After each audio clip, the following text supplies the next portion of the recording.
Bismillahirrahmanirrahim. Alhamdulillahirabbil alamin. Allahumma shalli ala sayyidina Muhammad wa ala ali sayyidina Muhammad. Pertanyaan yang pertama, Gus, apa bedanya lafaz Allah dengan lafaz Rabb? Kalau tambah setunggal melih dengan lafaz ilah. Allah, Rabb dan ilah. Kalau tambah setunggal melih Allahumma. Sekawan. Allah, Rabb, ilah dan Allahumma. Bismillahirrahmanirrahim. Di dalam surat Al-Ikhlas Allah Subhanahu wa taala mewahyukan qul huwallahu ahad Allahus samad lam yalid wa lam yulad wa lam yakul lahu kufuwan ahad. Dalam surat Al-Falaq Allah Subhanahu wa taala mewahyukan qul a'udzu birabbil falaq min syarri ma khalaq wa min syarri ghasiqin idza waqab wa min syarri naffasati fil 'uqad wa min syarri hasidin idza hasad. Di dalam Quran surat An-Nas Allah taala mewahyukan qul a'udzu birabbin nas malikin nas ilahin nas min syarril waswasil khannas alladzi yuwaswisu fi sudurin nas minal jinnati wan nas. Tiga surat menika di dalamnya ada berbagai macam sebutan di mana Allah Ta'ala sendiri yang memperkenalkan dirinya kepada kita. Sami kalih kita kenalan dengan orang, Bapak Ibu. Kita kenalan dengan orang, maka orang tersebut kita awalnya nggak tahu namanya siapa. Orang itu karakternya seperti apa, sifatnya seperti apa, rumahnya ada di mana, anaknya berapa dan lain sebagainya, nggak tahu. Taunya gimana? Pertamanya taunya adalah orang tersebut memperkenalkan diri. Pak, nami kula Ahmad Rifai. Griya kula wonten Solo Baru. Kula menika mekaten.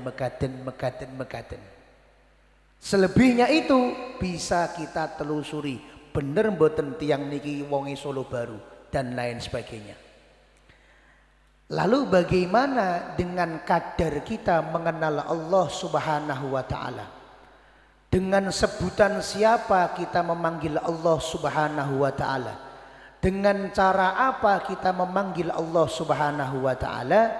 Maka Allah Tuhan hanya bisa dipanggil, hanya bisa disebut, hanya bisa diberikan nama sesuai dengan nama yang ia perkenalkan buat diri kita dan sesuai dengan sifat yang pantas di sisi Allah Subhanahu wa taala. Selain itu enggak boleh kita sifati Tuhan dengan sifat macam-macam. Maka setiap akhir doa kita dibekali sebuah prinsip oleh para guru-guru kita dengan sebuah kalimat subhana rabbika rabbil izzati amma yasifun. Subhana rabbika, maha suci Allah Subhanahu wa taala, rabbil izzati, Tuhan yang maha memiliki keagungan, amma yasifun, dan Allah bebas dari apa yang orang-orang jahat sifatkan kepada Allah Subhanahu wa taala. Artinya kalau ada sifat yang enggak pantas bagi Allah, kita berlindung dari Allah, kita berlindung kepada Allah dari sifat-sifat yang tidak pantas disifatkan kepada Allah Subhanahu wa taala. Maka kalau umat muslim bertanya, Gus, boleh enggak kita panggil Allah dengan sebutan Bapa? Karena Bapak itu maksudnya bukan Bapak sebagaimana ayah kandung, bukan, tapi Bapak itu maksudnya adalah Tuhan satu-satunya yang kita sembah. Jenengan meyakini Allah dengan Tuhan satu-satunya yang wajib untuk disembah, tidak ada Tuhan lain selain Allah, wajib diyakini. Tapi kalau menyebut Allah dengan sebutan Bapa tidak boleh. Kenapa? Karena sebutan sebutan bapak tidak diajarkan oleh Quran, tidak diajarkan oleh baginda Rasul untuk dijadikan nama dari Allah Subhanahu wa ta'ala. Mungkin bisa jadi dulu Nabi Isa alaihissalatu wassalam di dalam kitab Injilnya diajarkan oleh Allah Subhanahu wa ta'ala untuk menyebut Tuhan dengan sebutan Bapa. Dan nabinya, karena nabi ini adalah orang yang dekat dari sisi Allah, mendapatkan wahyu dari sisi Allah, maka nabinya disebut sebagai anak Tuhan. Maksudnya gimana Gus? Maksudnya anak bukan dalam arti anak biologis, bukan dalam arti Allah mengadakan hubungan dengan Maryam akhirnya kemudian turun anak biologis namanya Isa. Bukan. Kenapa? Karena dalam Bible pun kita banyak temukan ternyata status dan titel anak tidak cuman disematkan kepada Nabi Isa, tapi ketika Allah menyebut Adam, Adam juga disebut sebagai anakku. Ketika menyebut Moses, Moses itu Musa, juga disebut dengan anakku. Ketika menyebut David atau Dawud, juga disebut dengan anakku. Ketika menyebut Solomon, Sulaiman, juga dengan nama anakku. Akhirnya disimpulkan oleh para ulama, oh ternyata sebutan yang diajarkan oleh Allah Ta'ala kepada umat Nabi Isa ketika itu untuk menyebut Tuhan yang Esa adalah Bapa, dan untuk menyebut utusan Allah sebutannya adalah anak Allah. Bukan dalam arti anak biologis, tapi dalam arti orang yang memiliki kedekatan oleh Allah Ta'ala dan diberikan wahyu oleh Allah Subhanahu wa Ta'ala. Sami kalih panjenengan nyeluk Pak RT dengan sebutan injih Bapak napa niku Pak jenengan? Mboten. Sama dengan kula enek cacah son terus kemudian kula ngomong iki bocahku napa anak kula secara kandung. Mboten. Sebutan ayo nak sini nak itu sebutan kasih sayang. Oh injih Bapak sebutan penghormatan. Itu berlaku di umatnya Nabi siapa? Nabi Isa. Sedangkan untuk umat Nabi Muhammad SAW, kita tidak diajarkan oleh Nabi Muhammad untuk memanggil Allah dengan sebutan yang aneh-aneh A, B, C, D. Tidak. Gosari, saya punya temannya itu, saya cita teman saya sendiri. Teman saya itu agamanya Hindu. Hindu itu punya Tuhan namanya Sang Hyang Widi. Itu sifatnya Gosari, kita baca di kitabnya Hindu, itu sifatnya sama seperti Tuhan yang disembah oleh umat Islam, yaitu Tuhannya tidak boleh digambar. Tuhannya umat Islam boleh digambar enggak? Enggak boleh, sama. Tuhannya tidak boleh dibuat patung, sama enggak dengan Tuhannya umat Islam? Sama. Tuhannya satu dan maha hidup, tidak ada waktu awal dan waktu akhir, sama enggak dengan Tuhannya umat Islam? Sama. Tuhannya cuma satu, Esa Tunggal, tidak ada Tuhan yang lainnya. Sedangkan dewa-dewa yang lain itu sebagai pesuruh dari Tuhan Sang Hyang Widi. Sama enggak Tuhannya dengan umat Islam? Secara karakteristik sama. Tapi boleh enggak kita menyebut Allah sama dengan orang lain menyebut Tuhannya, walaupun katanya sifatnya sama, karakternya sama, apa-apanya sama? Maka kita jawab, kita adalah umat Muslim. Umat apa Bapak Ibu? Muslim itu berasal dari kata aslama yuslimu islaman, artinya berserah diri. Fahuwa muslimun, muslim artinya adalah orang yang berserah diri. Artinya apa? Kita mengikatkan diri kita kepada ajaran Nabi Muhammad sallallahu alaihi wasallam. Sehingga kok Nabi Muhammad menyebut Tuhannya dengan sebutan Allah, maka Allah itu adalah nama untuk Tuhan kita. Ketika Nabi Muhammad berdoa dengan lafaz Rabbana ghufir lana, maka Rabbana adalah kata ganti dari kita menyebut Tuhan kita. Ketika Nabi Muhammad menyebut Rabbi, maka Rabbi adalah nama lain ketika kita hendak menyebut kepada Tuhan kita. Ketika Nabi Muhammad menyebut dengan kata Allahumma, maka Allahumma adalah cara kita memanggil Tuhan kita. Sedangkan cara yang lain tidak disyariatkan oleh baginda Nabi Muhammad, maka tidak kita ikuti panggilan yang aneh-aneh tersebut. Nomor satu, teman-teman santri paham? Paham.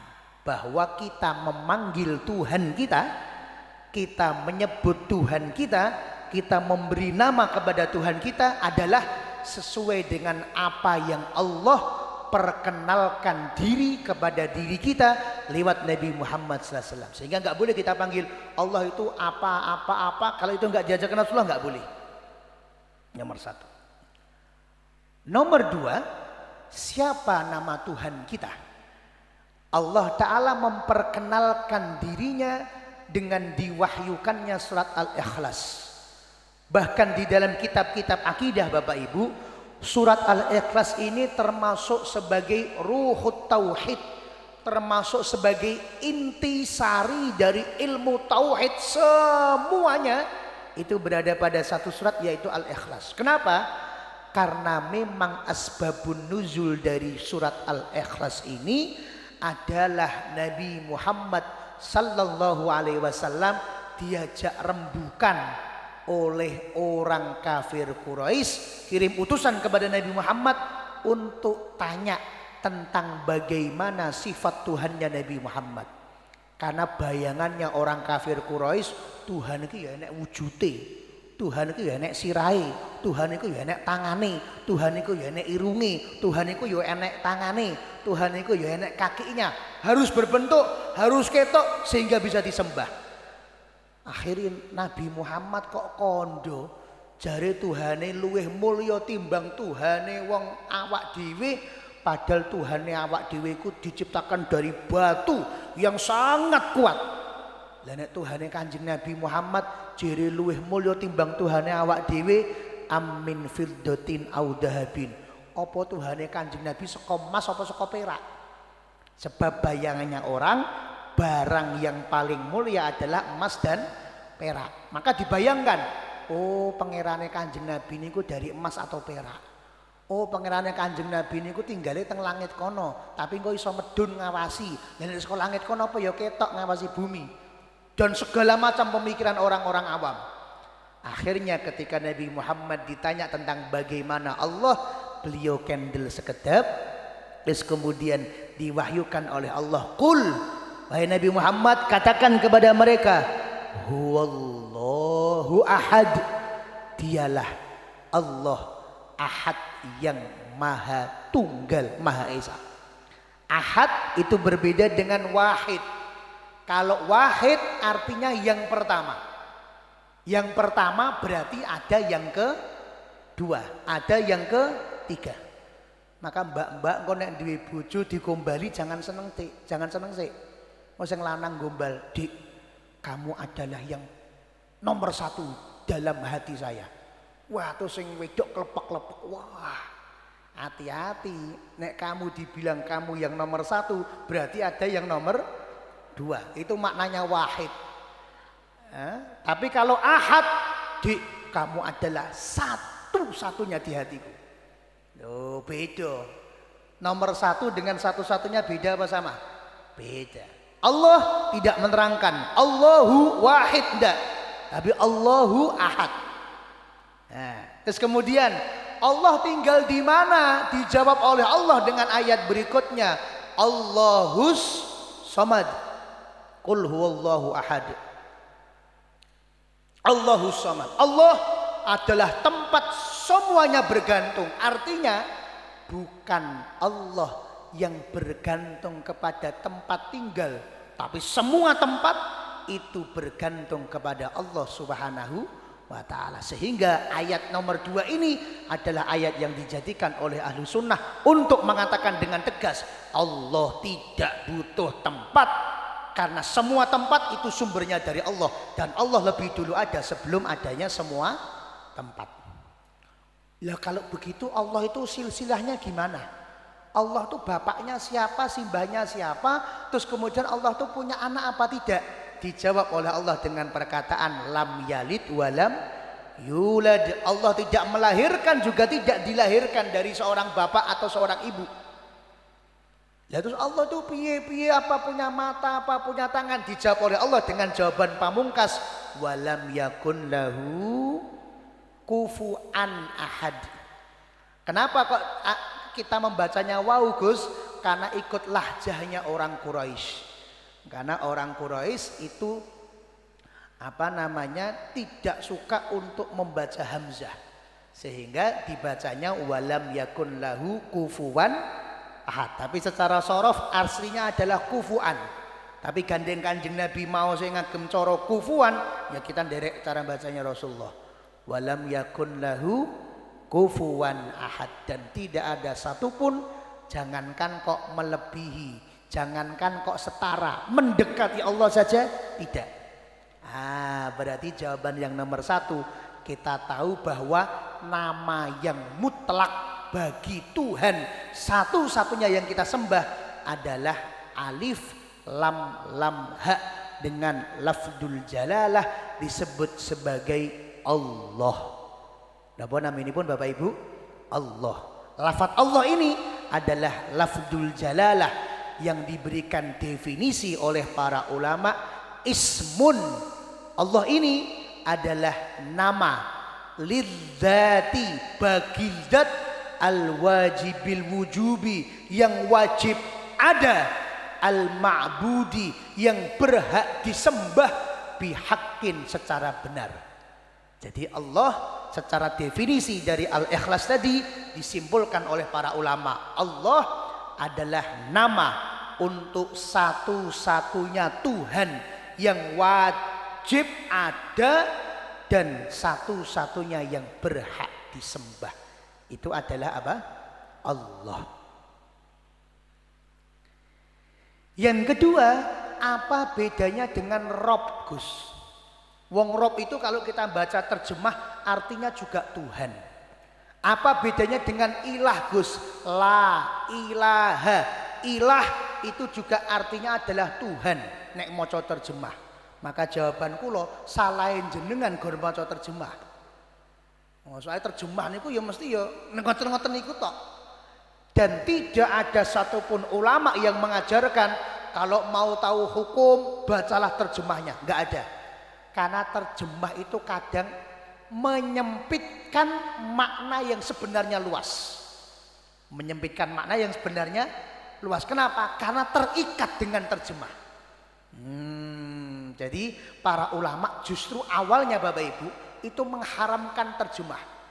Sehingga panjenengan kalau lihat bagaimana pergumulan hati Simbah Kiai Soleh Darat ketika hendak menerjemah Quran yang berbahasa Arab menuju bahasa Jawa dengan usul dari Raden Ajeng Kartini, ketika beliau ingin agar Quran yang indah ini orang tahu maknanya, itu pergumulan hati yang dialami oleh Simbah Kiai Soleh Darat luar biasa. Kenapa?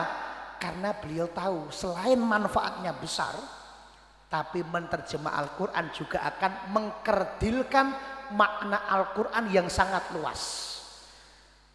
Mengkerdilkan makna Al-Quran yang sangat luas. Sehingga cara memahami Quran tidak dengan terjemah, tapi dengan tafsir Al-Quran. Tafsir Al-Quran ini menerangkan Al-Quran seluas-luasnya. Bahkan kata para ulama, semua tafsir Quran umpama digabung, dari mulai tafsirnya sahabat sampai tafsirnya ulama mutakhirin digabung, tidak akan mampu menjelaskan rahasia Quran yang sebenarnya. Karena memang kalamullah itu yang bisa menjelaskan ya hanya Allah saja. Ucapannya Allah yang bisa membahasakan sempurna ya hanya Allah Subhanahu wa taala. Yang kedua adalah makna Rabb. Di dalam An-Nas Allah taala mewahyukan qul a'udzu birabbin nas. Kata Rabb ini kita dapatkan dari Quran surat An-Nas. Rabb ini kata para ulama tafsir bukan namanya Allah.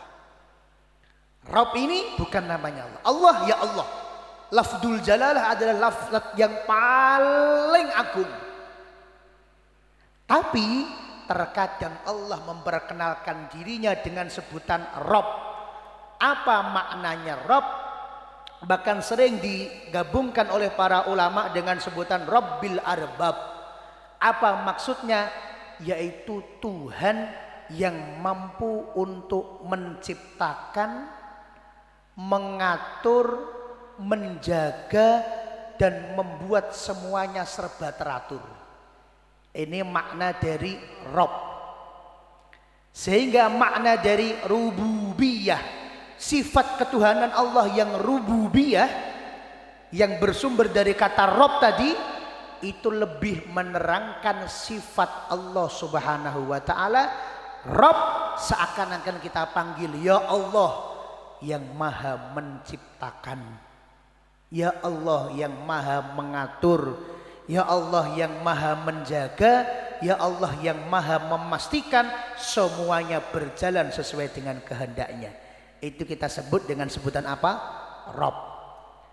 Maka biasanya sebutan Rob, biasanya sebutan Tuhan yang dengan menggunakan lafaz Rob itu disematkan oleh Allah dan Nabi Muhammad untuk doa-doa, untuk zikir-zikir yang berhubungan dengan hajat-hajat manusia, yang berhubungan dengan keperluan-keperluan kita, yang berhubungan dengan kebutuhan-kebutuhan kita. Kenapa? Karena yuk kita menyebutkan sifat sesuai dengan apa yang hendak kita minta. Nek jaluk pengen lancar usahane, ya jaluke teng pejabat, karena pejabat sing gadah tanda tangan. Nek jaluk pengen diutangi, nggih marane dumateng tiyang sugih, karena wong sugih sing duwe dhuwit turah-turah. Tapi nek jaluk dikancani mancing, ya njaluk karo sepadha-padha sing melarat. Sebab nek wong sugih ora mungkin duwe wektu dienggo mancing. Loh, jadi kepada siapa kita minta tergantung apa permintaan kita. Saged dipun pahami nggih? Nek pengen jagongan ya karo wong sing seneng cangkruk. Nek pengen bisnis ya golek wong sing pinter bisnis. Nek pengen gampang urusane ya golek wong sing jadi pejabat, kok tanda tangane kanggo. Sama ketika kita hendak berdoa kepada Allah, kok berhubungan dengan bagaimana Allah mengatur, bagaimana Allah mentakdirkan, bagaimana Allah memberikan, itu biasanya doa-doanya dengan sebutan apa? Rob. Karena kita menyebut Allah dengan sifatnya yang maha agung. Maka ada doa Rabbighfirli wali walidayya warhamhuma kama rabbayani shaghira, dan doa Rob yang lain seperti itu. Yang ketiga adalah ilahun. Adalah apa? Ilahun. Ilahun ini juga bukan nama Allah Subhanahu wa ta'ala. Tapi ilahun ini adalah sebutan yang bermakna Tuhan, yang maknanya lebih mengarah secara khusus kepada penjelasan bahwa Allah itu Esa. Jadi ilah ini adalah makna Tuhan yang mengarah kepada keesaan Allah. Ini untuk membantah orang-orang yang punya teori Allah tuh ya Tuhan, tapi ada Tuhan Bunda. Misal Allah itu adalah Tuhan, tapi juga ada Tuhan yang lain namanya Tuhan anak. Allah itu juga punya Tuhan, tapi juga punya Tuhan yang lain namanya Roh Tuhan, namanya Firman Tuhan, dan lain sebagainya. Maka dengan ilah terbantahkan itu semua, yaitu Allah Esa. Tidak ada Tuhan yang lain selain Allah Subhanahu wa ta'ala. Itu nomor satu Allah, nomor dua Rob, nomor tiga ilah. Yang nomor empat Allahumma. Allah Bapak Ibu wingkingi pun tambahi mim. Allahumma. Kata para ulama, mim yang berada di belakang ini seperti pengganti ya nida. Apa itu ya nida? Ya dalam tujuan memanggil. Misalnya kalau enten rincang jenenge Abdullah, maka kalau timbali ya Abdullah ta'al. Wahai Abdullah jenengan mang mriki. Enten tiyang naminipun sinten? Samsul, ya Samsul ta'al rene. Sama. Allahumma ini maknanya adalah ya Allah, wahai Allah. Tapi kenapa Gus dalam doa-doa itu antara doa yang berawalkan ya Allah dengan doa berlafadzkan Allahumma banyak mana Mas Mbak? Banyak ya Allah bla bla bla bla atau Allahumma bla bla bla, banyak mana? Banyak Allahumma. Doa yang tadi juga berawal Allahumma. Allahumma barik lana fi Rajab wa Sya'ban. Allahumma bla bla bla. Allahumma bla bla bla. Kenapa? Karena kata para ulama radhiyallahu taala anhum, lafadz Allahumma ini mencakup kita memanggil Allah Subhanahu wa taala dengan sebutan Allah yang komplit. Itu semua terangkum dalam kata-kata Allahumma. Sebagaimana dawuh para ulama radhiyallahu taala anhum, sebagaimana didawuhkan oleh Imam Nadir bin Sumail, beliau mengatakan man qala Allahumma, enten tiyang kok ngucap Allahumma duh Gusti Allah, faqad da Allah bi jami'i asma'ihi wa sifatihi, maka seakan-akan lafaz Allahumma tersebut adalah kita memanggil Allah dengan segala macam sifat mulia yang dimiliki Allah dan segala macam asma-asma, nama-nama yang dimiliki oleh Allah. Allahumma niku berarti ya Allah yang maha rahman, maha rahim, maha malik, maha kudus, maha mukmin, maha salam, maha muhaimin, terus sampai Allahumma ya sobur, itu semua terangkum dalam sebutan Allahumma. Jadi Allahumma itu kata Imam Nadir bin Sumail, lafadz yang ditujukan untuk menyebut Allah dengan berbagai macam sifatnya yang mulia. Wa ka'annahu qala, seakan-akan Allahumma itu sebagai ganti dari ya Allah alladzi lahu al asmaul husna kada kada kada. Ya Allah, saya memanggilmu dengan sebutan namamu yang mulia, ya Rahman, ya Rahim, ya Malik, ya Kudus, ya Salam, ya Mu'min, ya Muhaimin ila akhiri asmaul husna. Itu semua terangkum di dalam lafaz Allahumma. Menika insyaallah jawabanipun 4 terkait dengan Allah. Itu adalah nama dari Tuhan kita. Definisi Allah adalah nama untuk Tuhan yang wajib ada dan satu-satunya yang berhak disembah dengan berbagai macam sifat-sifat yang dimiliki Allah. Yang kedua, Rabb adalah panggilan kepada Allah Ta'ala dalam arti Tuhan, tapi lebih mengarah kepada sifat Allah maha mengatur, maha menciptakan dan maha menentukan. Sedangkan kata-kata ilah adalah nama dari sebutan Tuhan dan kemudian lebih kepada menerangkan keesaan Allah. Sedangkan Allahumma adalah sinonim dari ya Allah, memanggil Allah. Tapi Allahumma ini lebih komplit di dalam menyertakan sifat dan nama-nama Allah.